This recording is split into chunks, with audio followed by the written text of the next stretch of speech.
안녕하십니까. 최정 선생님 소개 감사드리고요. 귀한 자리에 초대해 주신 임상순환계학회 조직위원회도 감사드립니다. 항상 학회 활동하면서 대학에 계시지 않지만 실제로 가장 많은 환자들 보고 계신 우리 선생님들과 소통이 아쉬웠었는데 이렇게 지식을 나누면서 함께 고민할 수 있는 자리를 만들어 주셔서 감사합니다. 제가 받았던 미션은 심박세동 환자에 있어서 많은 부분을 차지하고 있는 무증상, 발작성, 로우 리스크 스코어, 젊은 연령의 심박세동 치료에 대해서 판단 기준에 대한 내용 되겠습니다. 데이터를 근거로 함께 고민할 시간을 갖겠습니다. 뭐 다들 잘 아시겠지만 심박세동은 침묵의 암살자죠. 질병 자체의 증상은 비록 미미하지만 전체 허혈성 뇌졸중이 한 25%, 치매 위험도는 한 2.5배 증가시키고 신부전이 한 30%에서 병발하는 것으로 알려져 있습니다. 제가 전공의 할 때만 해도 심방세동은 그냥 내버려둬도 큰 문제가 없고 혹시라도 증상이 있으면 뭐 디곡신이나 아스피린 정도 미안하면 처방하는 정도였지만 최근 20년 사이에 여러 가지 에피데미올로직 스터디를 통해서 상당히 이 해악을 끼치는 심혈관 메이저 카디오바스쿨러 디지즘이 밝혀졌습니다. 때문에 이 심박세동 환자를 대할 때 아래 5가지 사항을 대명제로 생각하시면 진료 판단에 큰 도움이 되시라고 생각합니다.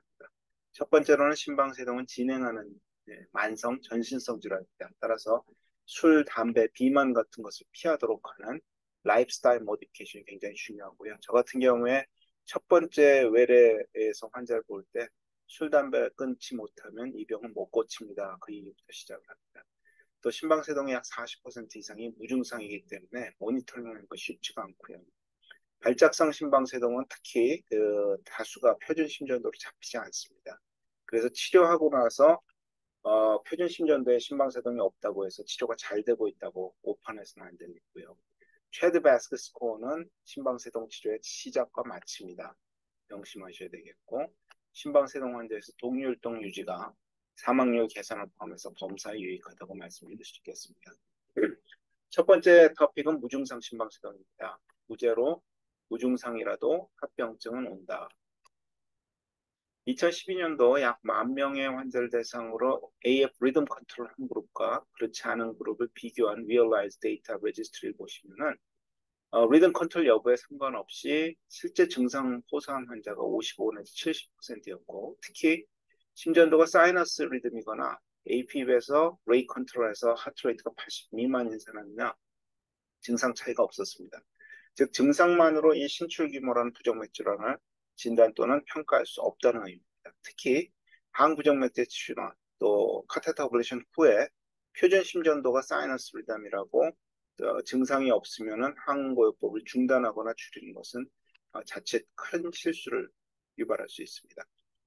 어설트와 트렌드 트라이얼은 심박동기나 제세동기를 가진 환자에서 무증상으로 기록된 심방세동 합병증 위험률을 본 연구인데요. 이걸 Subclinical Atrial Fibrillation이라고 하죠.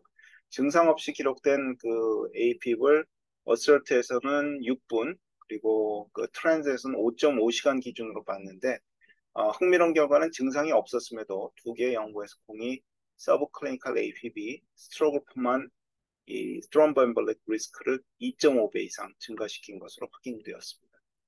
물론 이에 대한 반론도 있습니다. 어설트 트라이에서 모두 스트로크 이벤트의 약 70%의 시기가 AF 에피소드하고 잘 맞지가 않았습니다. 따라서 심방세동 자체가 스트로크 원인이 아니라 그냥 어소시에이트 페노미나 아닌가 이런 회의론이 나오기도 했는데 최근에 그 케어링크 데이터 레지스트리하고 46만 명 환자 데이터가 나왔는데 무증상 AFib 발생의 시기와 스트로크의 발생 시기가 서로 연관이 있다고 해서 최종 종결자로서 결론이 나왔습니다. 특히 심방세동 발생하고 1 내지 5일 사이에 스트로크 이벤트가 많았던 것으로 확실히 증명이 되었습니다.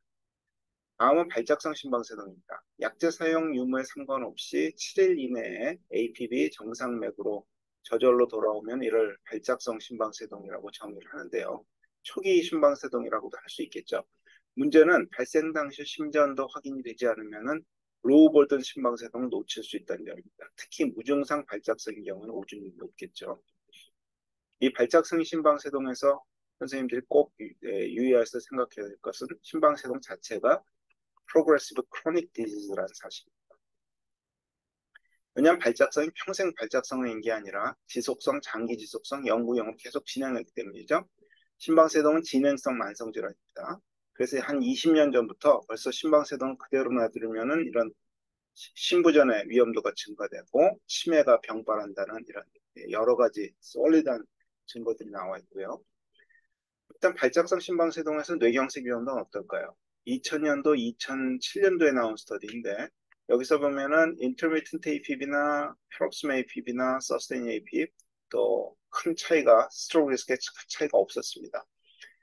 발작성과 지속성 심방세동 사이에도 뇌경색 위험도의 유의의 차이가 없다. 그 당시엔 그렇게 알려졌었는데 안티코애귤레이션 적극적으로 시작한 이후의 데이터를 보면 페록스말보단 persistent, 이보다는 permanent AFib, 페록스말보단 persistent에서 유의하게 스트로크 리스크가 높았습니다.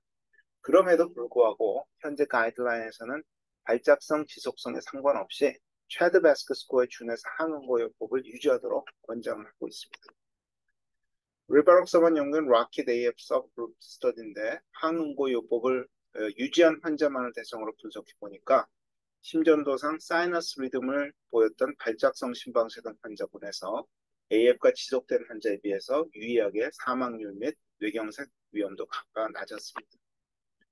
즉 AF 브르든이 낮은 발작성 심방세동에서 합병증 리스크가 낮은 것은 분명합니다. 그럼에도 불구하고 가이드라인에서 항응고요법 기준에 AF 브르든을 아직까지 적용하지 않은 이유는 심방세동이 나이를 먹을수록 이렇게 진행하기 때문에 그렇고요. 둘째로는 무증상 발작성 심방세동으로 AF 버든을 정확하게 예측하기 어렵기 때문에 나이가 먹으면서 심방세동도 늙어가기 때문에 그렇죠. 다음 토픽은 위험도가 낮은 심방세동. 부제는 정말 로우 리스크 심방세동이 있을까입니다. 부제를 이렇게 정한 이유는 심방세동이 진행성 때문입니다. 로우 리스크 심방세동의 학술적 정의는 없지만 아마도 최드 베스크 0 내지 1점 정도가 합리적인 정의일 것 같습니다. 그러나 최드 베스크 스코어의 개별 인자를 하나씩 뜯어보면은 나이가 들수록 모두 리스크가 증가할 수밖에 없습니다. 아무리 우리가 열심히 치료해주고 환자가 아무리 열심히 관리를 해도 나이 먹는 건 막을 수 없죠. 나이가 들수록 필연적으로 고혈압, 당뇨 이런 것들이 늘고 또 여차하면은 신부전이나 뇌경색, 바스큘러 디지즈가 병발합니다. 문제는 시간이 가고 나이가 들수록 발작성 심방세동은 지속성 영구형으로 계속해서 진행하고 위험도는 더욱 올라간다는 사실이죠. 이 연구에서는 그 10년 이후에도 발작성 심방세동이 그대로 발작성으로 남아있는 경우는 2 내지 3%에 불과하다고 했습니다. 대부분 진행하는 얘기죠. 심방세동 프로그레션에는 다양한 요소가 작용을 하는데 심장 자체의 노화나 병발하는 심장질환, 나이가 가장 큰 요인들이 되겠고요. 비만, 술, 담배, 갑상선 질환, 수면무호흡 같은 외인적인 그리고 유전적인 요소들이 작용을 합니다. 이 때문에 심방세동은 전신질환으로 분류가 되어야 되겠고요. 특히 술, 담배, 비만 같은 extrinsic 팩터의 조절이 매우 중요합니다. 기존의 대규모 연구를 종합해보면 annual AF progression rate는 한 7 내지 15%까지 보고가 되고 있고 레코드 AF 레지스트리 결과를 보면 AF 프로그레션이 있었던 환자에서 관상동맥 질환, 스트로크, 고혈압, 심부전 위험도가 현저하게 증가합니다. 유로 하트 서베이 결과인데요. 발작성보다는 지속성 심방세동에서 AF 프로그레션의 비율이 훨씬 높아지고요. 스트로크 리스크 스코어 중에 하나인 해치 스코어 이러한 팩터로 요소가 구성이 되어 있는데 해치 스코어가 높은 환자일수록 AF 프로그레션의 비율도 함께 올라가는 것을 볼 수가 있습니다. 다시 말해서 고위험군 환자 또 persistent AF 환자일수록 이 프로그레션이 많기 때문에 가급적 조기에 잡아주는 것이 더 중요하다는 얘기가 되겠죠. 레코드 AF 연구에서 약제로 리듬 컨트롤을 제대로 해준 환자 그룹에서는 AF 프로그레션이 약 13%에 불과했던 반면에 레이트 컨트롤, 리듬 컨트롤의 13%, 레이트 컨트롤 해준 경우에는 54%에서 AF 프로그레션을 보여줬습니다. 따라서 발작성 심방세동은 아직 촉기라고 오판해서 그냥 방치하기보다는 오히려 적극적으로 리듬 컨트롤 해주고 동요율동을 유지해주는 것이 진행을 줄이고 합병증을 줄일 수 있는 좋은 인디케이션이라는 얘기가 되겠습니다. 젊은 연령층의 심방세는 제가 마지막 받은 답기입니다. 부제는 누구나 늙는다. 젊은 연령층 심방세동에 대한 임상적 정의가 얼마나 젊어야 되는지는 아직 학술적으로 정해진 바가 없습니다. 다만 심방세동은 상당히 의미 있는 유전성을 가진 질환인데 부모 형제 중에 APB 있으면은 본인에서 심방세동이 발생할 확률은 한 1.6배 발생 높아집니다.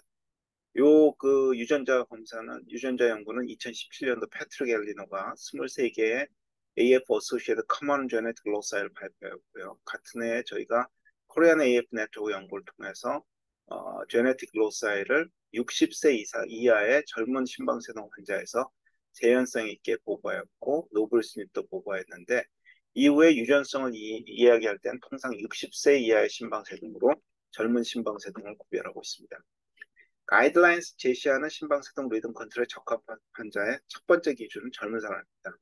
그 다음이 병력이 짧은 사람, 태키브라디 신드롬, 좌심방이 크지 않은 사람, 동반된 심장질환이 적은 환자가 뒤따르고 있습니다. 다시 말해서 젊은 심방세동 환자는 향후 20, 30년 후의 생존을 고려할 때 적극적인 리듬 컨트롤이 AF 프로그레션과 합병증 리스크를 줄인다고 할 수 있겠습니다.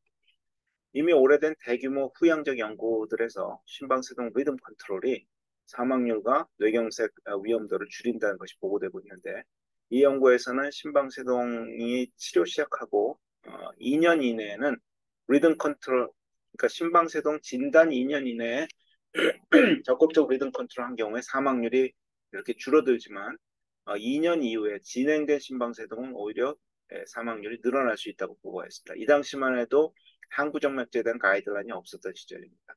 또 퀘벡 레지스트리 연구에서는 리듬 컨트롤이 AF 스트로크 리스크를 한 20% 감소시킨다고 보고한 바가 있습니다.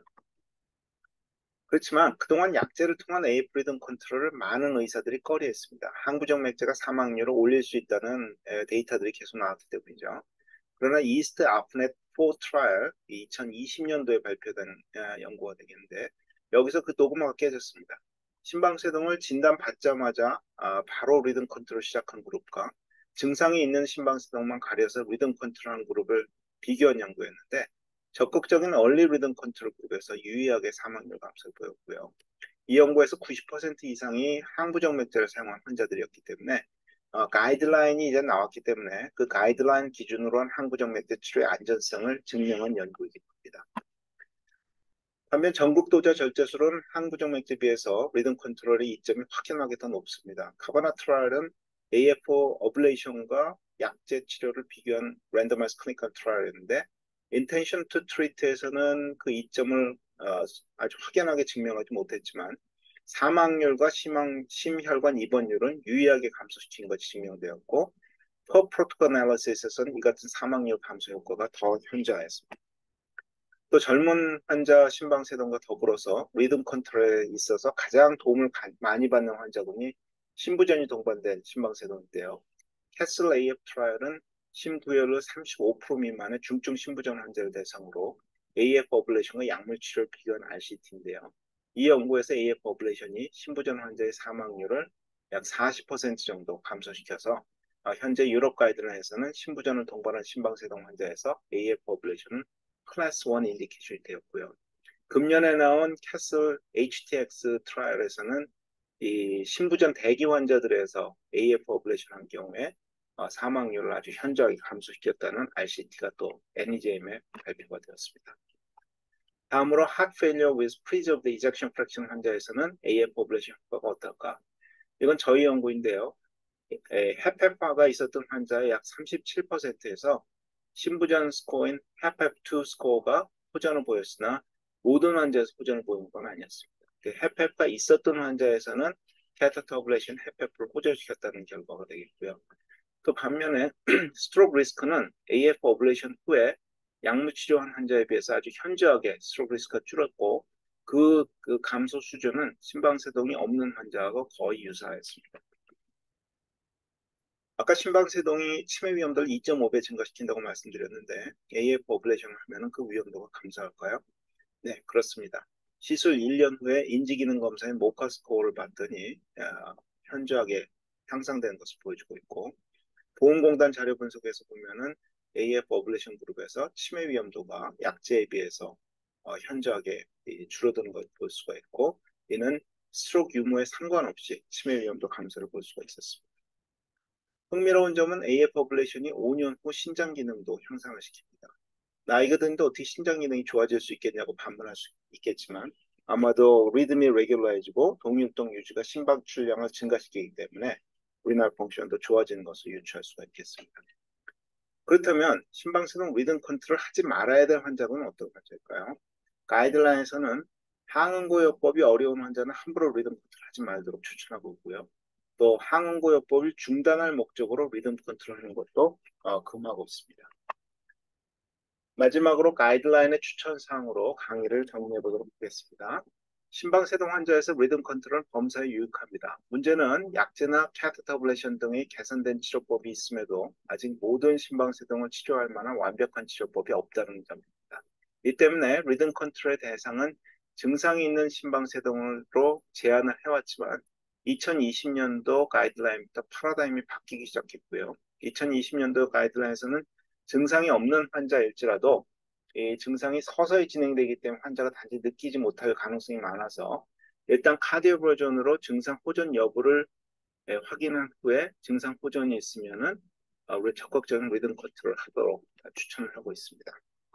그러면은 어떤 환자에서 가장 그 리듬 컨트롤에 적합할 것인가? 젊은 환자, 퍼스트 에피소드, 태키브라디 신드롬, 랩테이터 사이즈가 작은 환자, 코모비디티가 적은 환자에서 리듬 컨트롤에 가장 효과가 좋은 것으로 볼 수가 있고요.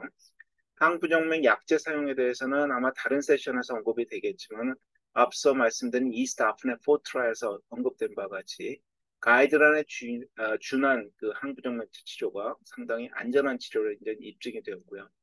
물론 구조적인 심장질환이라든지 심부전 여부에 따라서 안전한 항부정맥제 선택이 달라집니다. 그리고 항부정맥제 사용 중에도 재발한 심방세 등은 캐테터 어블레이션이라는 또 다른 파워풀한 옵션이 있기 때문에